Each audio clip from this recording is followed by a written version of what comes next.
Guys, পাহাড় মানে সুন্দর, আর সুন্দর মানে প্রকৃতির খেলা তোমরা তো জানোই। তাই জন্য আমরা সকাল সকাল বেরিয়ে পড়লাম দুই বন্ধু জাংপানা টি স্টেট যাবো বলে। আর ওটা প্রায় শিলিগুড়ি থেকে 41 কিলোমিটার ডিস্টেন্স। জাংপানা টি স্টেট জায়গাটার নাম আবার তোমরা শুনে নাও। আর ওখানে আমরা যখন গিয়েছিলাম ওখানকার ভিউটা কিছুটা এরকম দেখতে পেয়েছিলাম। সো হ্যাঁ গাইস, গুড মর্নিং। আজকে আমরা যাচ্ছি জাংপানা টি স্টেট, খুব দারুণ একটা জায়গা। আর ওখানে রয়েছে বাবা মহাদেব, তার উপর দিয়ে পড়ছে জল। খুব সুন্দর একটা ভিউ। আর আমি এখন দাঁড়িয়ে আছি শুকনো রাস্তায়, দেখো একবার ভিউটা কত সুন্দর। আর এগুলো দেখো সব মেঘ, কুয়াশা বলা যাবে না, এটা সব মেঘ। এই দেখো এদিককার ভিউটা খুব দারুণ লাগছে। তার সাথে আজকে আমার সাথে আছে শুভঙ্কর। সাইকেল ট্যুর করছি, আসতে করছি বাইক ট্যুর, একটু অ্যাডভেঞ্চার করবো বলে। আর অ্যাডভেঞ্চার তো করতে হবেই। এই দেখো ভাই এমটি।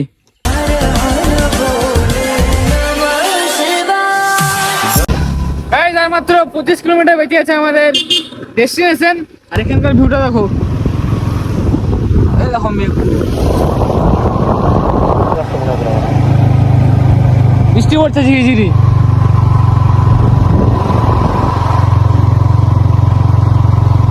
এই রাস্তাটা দেখতে পাচ্ছ, এটা দিয়ে চলে যায় আমাদের টয় ট্রেন।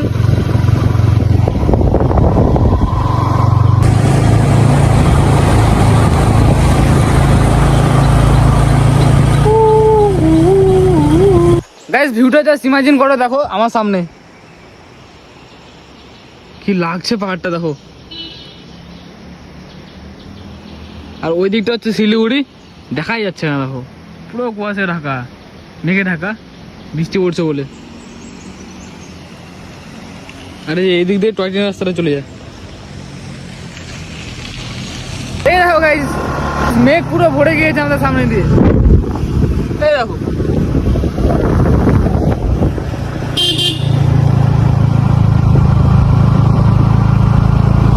এই দেখো পুরো মেঘে মেঘ আমাদের সামনে দিয়ে।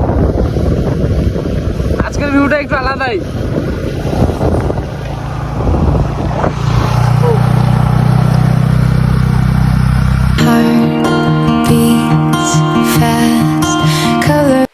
গাইস, কিছুক্ষণের মধ্যেই ওয়েদারটা পুরো চেঞ্জ হয়ে গেল। আর আমার সামনে দিয়ে পুরো মেঘ বয়ে যাচ্ছে, দেখো একদম সামনে চলে এসছে। দেখো ঝিঝিরি বৃষ্টি, তার মধ্যে মেঘ, আর এত সুন্দর ভিউ।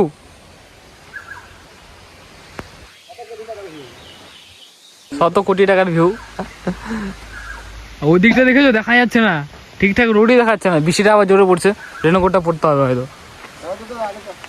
গাইস দেখো, প্রচন্ড বৃষ্টি হচ্ছে, তার মধ্যে আমরা রেনকোট পরেই ঘুরতে বেরিয়েছি।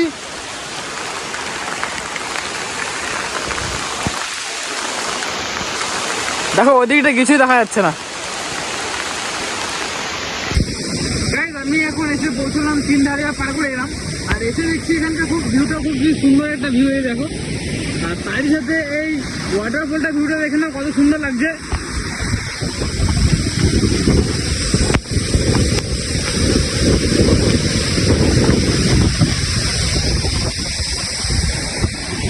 এদিকটা পুরো মেঘে মেঘ, এদিকটা ওয়াটারফল, দারুণ একটা ভিউ।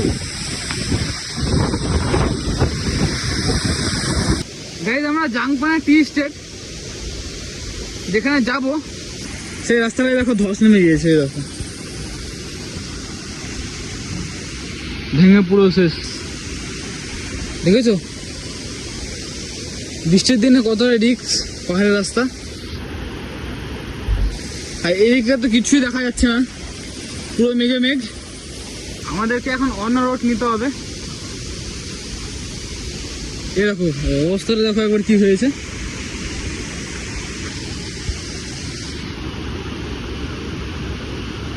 দেখেছো, খুব রিস্কি একটা ব্যাপার, যখন তখন এখানে ধস নামতে পারে।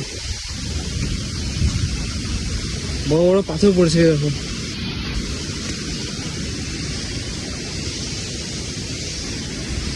আমরা এখন আছি গীতা পাহাড় মেন ভিউ পয়েন্টে।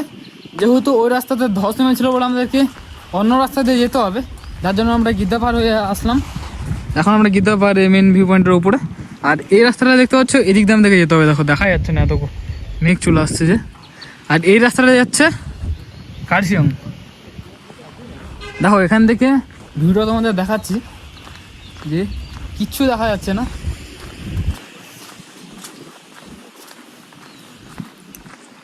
এই দেখো দেখা যাচ্ছে না কিছু।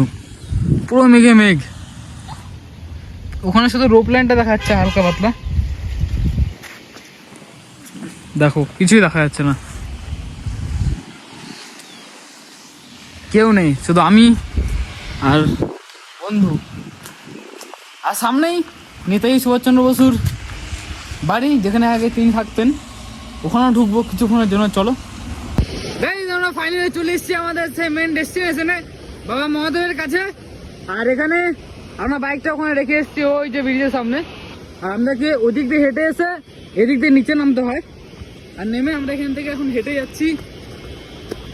আর যেখানে বাবা মহাদেব বসে আছে, শিব ঠাকুর, তার দু সাইড দিয়ে পুরো ঝর্ণা বয়ে যাচ্ছে, তোমাদের দেখাচ্ছি। আর ভিউটা খুবই সুন্দর একটা ভিউ। আর আমরা এখন চলে এসেছি, একদম আমরা নিচে নেমে গেছি।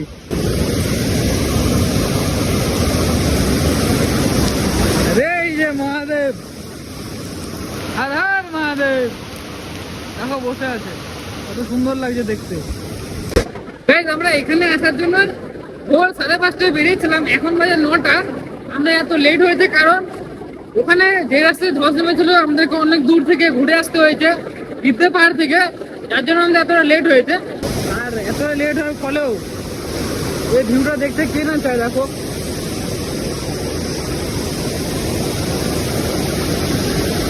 এদিকে ঝর্ণা বয়ে যাচ্ছে।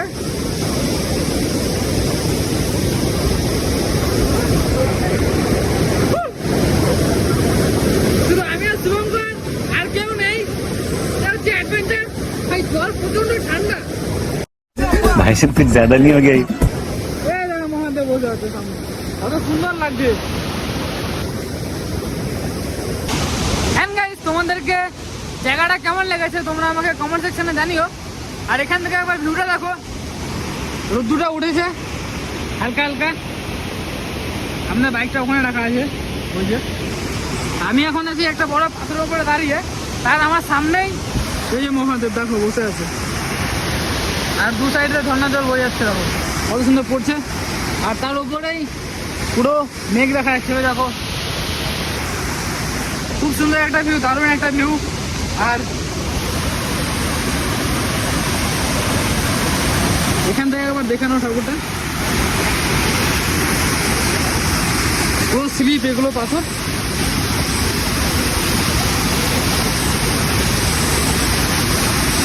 এই দেখো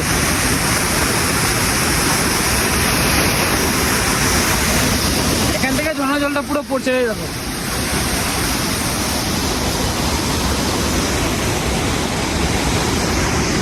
আমি তোমাদেরকে কমেন্টে এই জায়গায় লোকেশনটা দিয়ে দেবো, তোমরা দেখে নিও। আর তোমরা অবশ্যই কমেন্ট করে জানিও জায়গাটা কেমন লেগেছে। এখান থেকে এখন বেরোতে হবে আমাদেরকে। এখান থেকে এখন আমরা যাব নেতাজি সুভাষচন্দ্র বসুর বাড়িতে, চলো তোমাদেরকে সেটাও দেখাবো। গাইস জাংপানা টি স্টেট রোড যাওয়ার সময় তোমরা দেখবে যখন নামবে, এই রাস্তাটা যখন নামবে, নামার সময় এই যে ডান সাইড দিয়ে রাস্তাটা চলে গেল, এই রাস্তাটা দিয়ে ব্রিজটার নিচ দিয়ে যাওয়া যায় ওই বাবা মহাদেবের সামনে। আর এই রাস্তাটা যে যাচ্ছে দেখবে সামনে এই ব্রিজটা, এটাই হচ্ছে মেন ডেস্টিনেশন।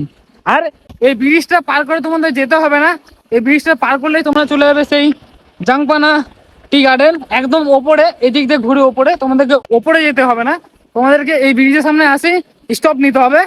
আর দাঁড়িয়েই বাইকটা এখানে পার্কিং করে তোমাদেরকে এই রাস্তাটা দিয়ে ওই ব্রিজের নিচে যেতে হবে। তারপরে তোমার সামনে দেখতে পাবে খুব সুন্দর একটা ভিউ, দেখো তোমাদেরকে আমি দেখাচ্ছি। আর এটা শিলিগুড়িতে অবস্থিত, শিলিগুড়ির মধ্যেই আছে। এটা হচ্ছে প্রায় শিলিগুড়ি থেকে 40 কিলোমিটার ডিস্টেন্স এই লোকেশনটা। ম্যাপে সার্চ করবে জাংপানা টি স্টেট, আর আসার সময় তোমরা দেখবে সামনে এই ব্রিজটা। আর এই ব্রিজটা তোমাদেরকে পার করতে হবে না, ব্রিজের সামনে এসে দাঁড়াতে হবে। আর ব্রিজের বাঁ সাইডেই দেখবে বাবা মহাদেব, দেখো তোমাদের দেখাচ্ছি আমি, তাহলে বুঝতে পারবে। এই যে গাইস ভিউ দেখে থাকা যাচ্ছে না, যার জন্য তোমাকে একটা ভিউ দেখাতে চাই। এই যে দেখো এখান থেকে ভিউটা, অনেক ভিউ দেখিয়েছি কিন্তু এই ভিউটা একটু আলাদা লাগছে, পুরো কাশ্মীর ভাইব দিচ্ছে। দেখো এই ঝাউ গাছগুলো দেখো, আর ওদিকটা দেখে নাও, ব্লাড হয়ে গিয়েছে। কত সুন্দর লাগছে।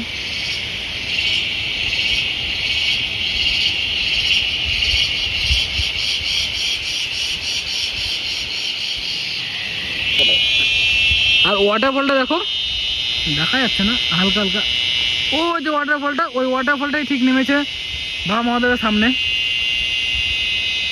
বেশ, আমরা এখন আছি নেতাজি সুভাষচন্দ্র বসুর বাড়ির ভেতরে, যেখানে তিনি আগে থাকতেন। এই দেখুন, এর আগে আমি এসেছিলাম 4 মাস আগে, তার ব্যবহার করা জিনিস দেখাচ্ছি তোমাদের। এই দেখো, টেবিল, আর তার এই যে পোশাক,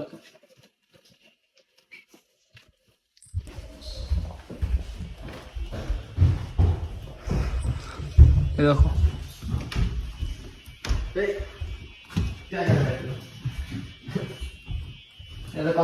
আরে দেখো বাচ্চাটাকে দেখো, নেতাজি সুভাষচন্দ্র বসুর ব্যবহার করা জিনিসে চেয়ারে গিয়ে বসে গেছে। এটা তার বেডরুম।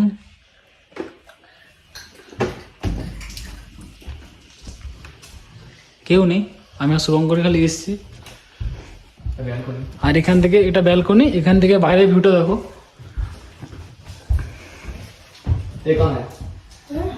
আর এখানে আই থিঙ্ক মিটিং করতে হয় তো নেতাজি সুভাষচন্দ্র বসু। এই যে তার ফটো। खत्म।